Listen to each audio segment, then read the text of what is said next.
A dona Ida, quando me ligou para marcar uma consulta, naquele momento eu não tinha condição de vir até o consultório.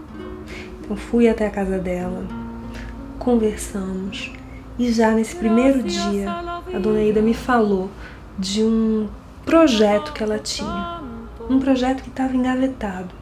Ela me falou de um projeto de 2 livros, na verdade, porque ela me falou de um projeto desse livro sobre a maturidade, e ela me falou também de um projeto muito bonito que ela tem sobre etiqueta. E daí quando eu vi que existia esse projeto, que esses projetos, tanto esse da maturidade quanto esse outro, já tinham caminhado um pouco, mas que não tinham chegado a se realizar, eu pensei que aí poderia ser uma via assim, desejante mesmo, da dona Ida, e que teria um papel extremamente importante assim, no tratamento dela. E daí quando eu indiquei a May, lembrei imediatamente da May, porque a May é editora, uma pessoa extremamente sensível também, que já trabalhou com outras pessoas assim, que começaram a escrever livros também, digamos, depois dos 60 anos, muitos depois dos 70 anos, eu diria até, se não me engano, alguém depois dos 80 anos de idade começou a escrever o primeiro livro, que publicou o seu primeiro livro depois dessa idade.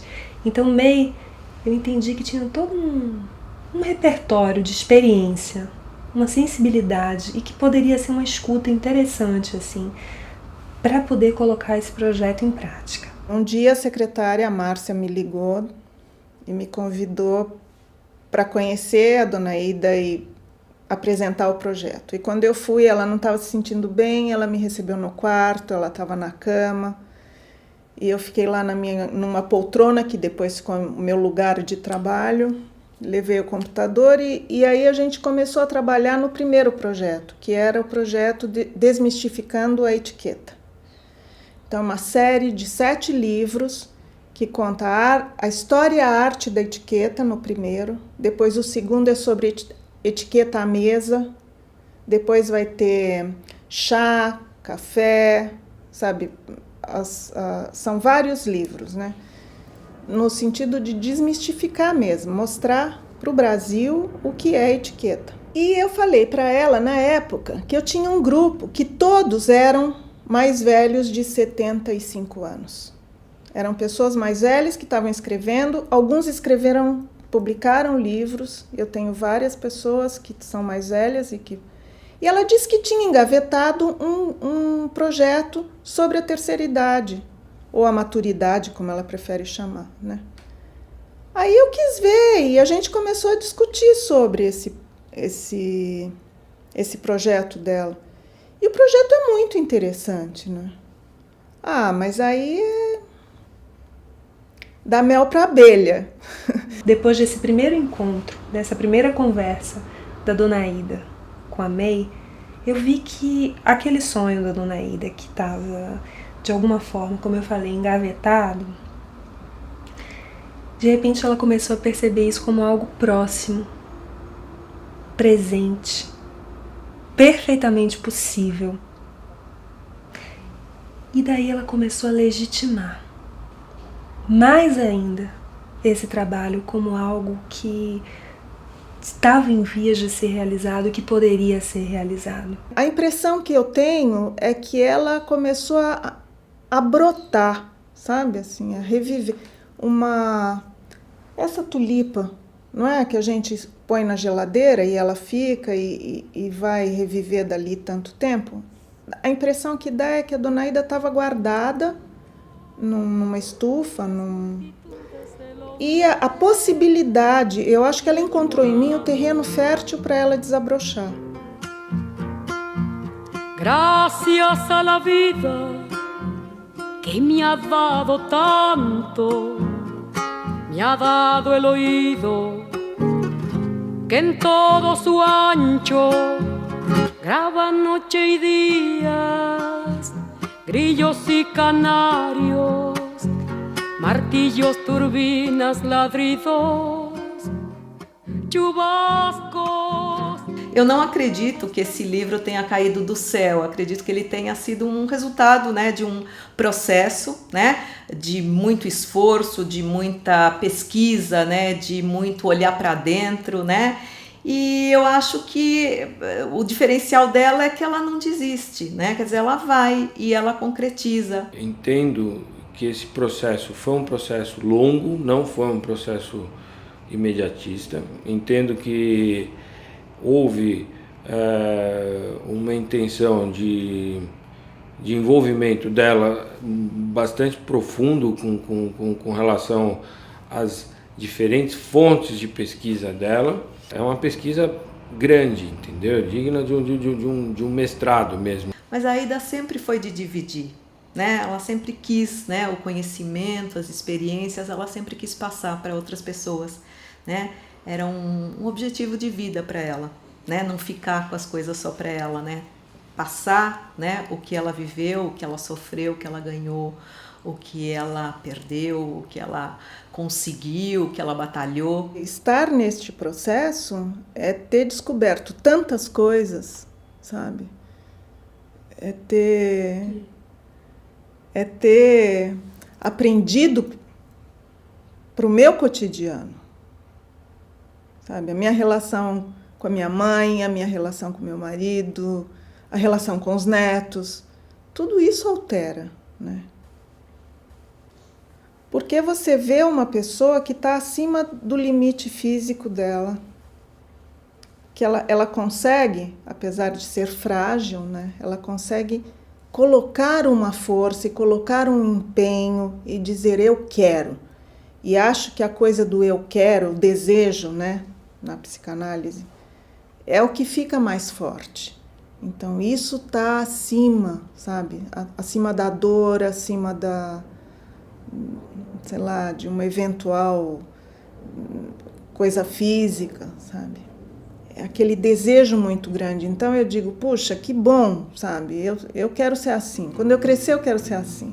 Gracias a la vida que me ha dado tanto, me ha dado el sonido y el abecedario, con él las palabras que pienso y declaro, madre, amigo, hermano y luz alumbrando la ruta del alma del que... Um jovem de 20 anos pode ler esse livro, ou um adulto da terceira idade pode ler esse livro.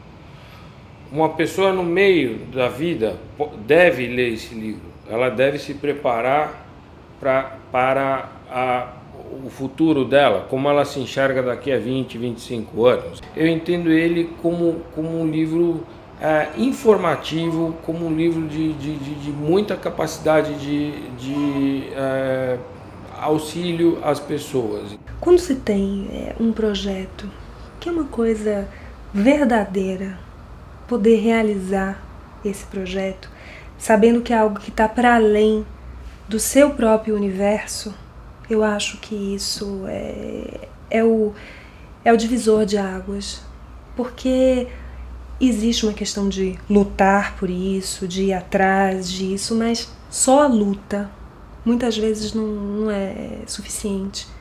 Então, quando a gente vê que esse projeto da Dona Aida, o desejo dela de realizar é algo que tem realmente um fundamento assim de sair do seu próprio universo, de poder realmente alcançar outras senhoras que estão em outros lugares e que poderão ter acesso não só ao que está escrito no livro, mas ao ato de publicar esse livro. Porque é claro que no momento em que, enfim, as pessoas tiverem acesso ao que está ali escrito no livro, elas vão também ter acesso à história, porque tem ali uma apresentação sobre o momento em que Dona Aida fez esse livro, sobre o momento em que ela realizou, em que ela pôs a público.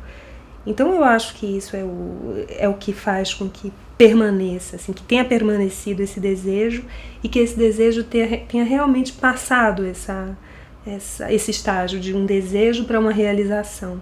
A grande revelação foi quando ela me trouxe o livro, o RAF do livro para eu ler, que foi uma surpresa de cair de costas, né? Porque eu nunca imaginei uma pessoa tão dócil, calminha, com um livro desse tamanho, né? Então, realmente foi uma alegria poder ver isso, essa evolução. Gracias a la vida que me ha dado tanto, me ha dado la marcha de mis pies cansados, con ellos anduve ciudades y charcos. Particularmente, eu acompanhei e estou acompanhando essa trajetória da Dona Ida. Eu estou acompanhando com emoção, com sentimento. Para além das questões teóricas, eu estou acompanhando com sentimento. Eu estou profundamente tocada com isso, porque eu vejo que tem verdade nesse trabalho. Isso faz muita diferença. Cada vez que a Dona Ida ela fala sobre essa questão da maturidade, sobre a universidade da terceira idade, eu percebo que existe um desejo legítimo de poder tocar outras pessoas, né? de poder mostrar, digamos assim, para outras senhoras, outros senhores, que existem sonhos que podem ser realizados muito depois do que eles imaginariam que ainda fosse possível. Isso é da maior importância. Eu acredito nesse projeto, eu acredito nela, eu acredito nas ideias dela, sabe? E eu, por mim, faço de tudo, assim como acho que as pessoas que estão envolvidas estão todas assim, né? Movidas pela paixão mesmo. Eu acho que ela tem uma capacidade criativa, criadora muito grande. Então, ela é uma mulher que está criando a todo instante. A cada segundo ela está criando alguma coisa, ela está pensando em alguma coisa. E acho que o fato dela não poder colocar essa criatividade em prática é o que estava fazendo ela adoecer, entendeu? E isso foi a coisa que mais me chamou a atenção, porque eu percebi uma força descomunal, né? Uma força interna que ela tem que é descomunal. E assim, a vontade de querer, ela tem esse sonho, ela vai batalhar por ele, sabe? E ela quer desse jeito, ela não quer de outro jeito. Eu me lembro que teve uma época que ela trazia o cachorrinho dela nas sessões, né? Que é uma coisa que em geral atrapalha, né? Quer dizer, uma criança ou um cachorrinho, e ela conseguia, né, via sessões, o cachorrinho ficava no colo dela, né? E de tão delicada que ela era, eu acho que o cachorrinho também entendia isso e ficava quietinho, né? Quer dizer, então, de alguma forma, eu acho que ela consegue mobilizar todo mundo com essa delicadeza dela, com esse respeito ao outro, né? Esse saber se colocar no lugar do outro, né? Então, por isso, né? Quer dizer, eu respeito muito, né, esse lado delicado da Ida, né? Esse lado que pode parecer frágil em alguns momentos, mas é forte, né? Quer dizer, tá lá, né? Sempre, né? Assim, com objetivo, né? Não é um objetivo matemático, né? Mas é um objetivo humano, né?